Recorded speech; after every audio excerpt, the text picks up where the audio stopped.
How's it going, everyone? Hope you're having a fantastic day. My name is Sean from the Courageour Frights, and today I'm going to be talking about the movie The Substance, which I just got back from. This is a 2024 horror film directed by Coralie Fargeat, who previously directed The Revenge. And this film stars Demi Moore as an aging starlet who was popular in the 1980s and 90s, but has kind of faded from the limelight. She's sort of become a host of an exercise program, that sort of thing. And she's desperately trying to stay relevant. She's constantly told by other people in the industry that she's too old, she's past her prime. It's now her birthday. They don't say what year, but Demi Moore herself is over 60, so we can assume that she's probably her 60th birthday, something like that. And one character in particular is this very overbearing, kind of sleazeball, disgusting producer played by Dennis Quaid, who does a fantastic job in the role. He plays it almost like a cartoon character, though. It's like over the top. This is a quite satirical film at times. It doesn't take itself too seriously at points, especially towards the end.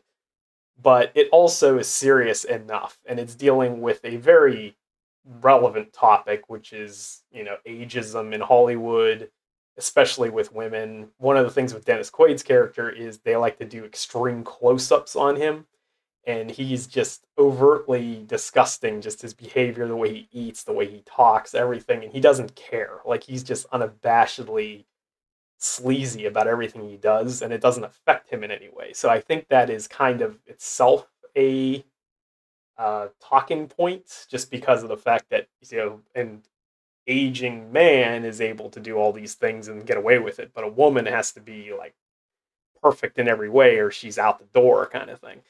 And so what happens is she gets in a car accident and she ends up going to the doctor, and somebody at the doctor's office, is really strange guy, says that she'd be a perfect candidate for the program or something.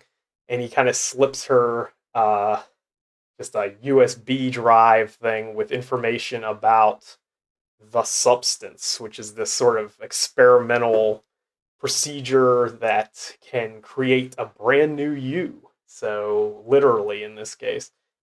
And she at first decides she doesn't want to have anything to do with it. She thinks it's too weird. It's very black market, under, literally in back alleys kind of dealings, and obviously is not an FDA approved substance.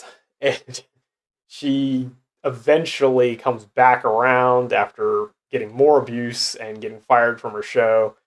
And so she finally makes the call and she gets the substance. And it's a very complicated procedure, and which is very strange too, because it requires a lot of fairly high level medical knowledge in order to be able to do it properly, which I don't know if you could just randomly hand this out to people, but I guess it's no more complicated than some drug use, so I guess that's what they're getting at there. And it comes with a long list of instructions that you have to follow, and if you do anything wrong, then you will have consequences that cannot be reversed, and of course, everything goes wrong. So it's a story about, somebody who is desperately trying to remain relevant in a public stardom figure, that sort of thing. We've seen this sort of thing before, but have we seen it with a third act that rivals a trauma film and has almost as much blood as Brain Dead? Maybe not. This movie is wild once it gets going. It doesn't sound like it's too, exciting as far as a horror film might go, and some people might be turned off by it or just ignore it. I would say to them, give it a shot. Definitely check it out. It has some insane body horror elements, some great practical effects. Demi Moore in particular is fantastic. What this substance does is literally creates a brand new you. It's like a clone of you, which pops out of your back, as you can tell by the poster here, and that itself is really disgusting. It's well done. The effects work is really good. Um, and the better version of her, if you want to say that, is played by Margaret Qualley, who also does a good role. All three actors in this film, the three leads that are on the poster, are all really well cast. And Demi Moore in particular is the standout performance because most of the film is focused on her. She gives a couple scenes, sort of psychological breakdown scenes that rival Possession. So if you've seen that, I think it was Isabelle Adjani was the lead actress in that, and she's kind of still the gold standard for that sort of performance. But there's some moments in here that definitely rival that. And as I said, the body horror is cranked up to an 11 towards the final act. The third act in particular is just wild from beginning to end. It has some obvious Cronenberg influence. I would say that's probably the biggest influence on this film is probably David Cronenberg. The director, Coralie Fargeat, has said that her inspirations for filmmaking were John Carpenter and David Cronenberg. And you can see a bit of both of that in this film, but leaning heavily more towards the latter.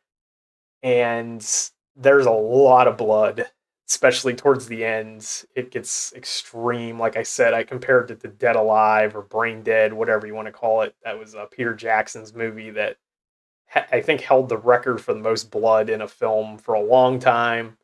This film, I don't think tops that, but that there's one scene at the end that looks like it could have come from that film just because of how over the top it is.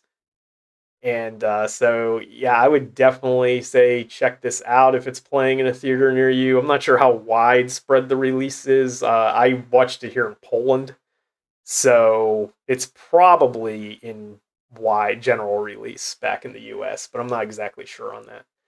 So if you saw The Substance, let me know what you thought of it down below in the comments. If you like this video, consider giving a thumbs up and subscribing for more like this in the future, and you too could feel the strength welling within. See ya.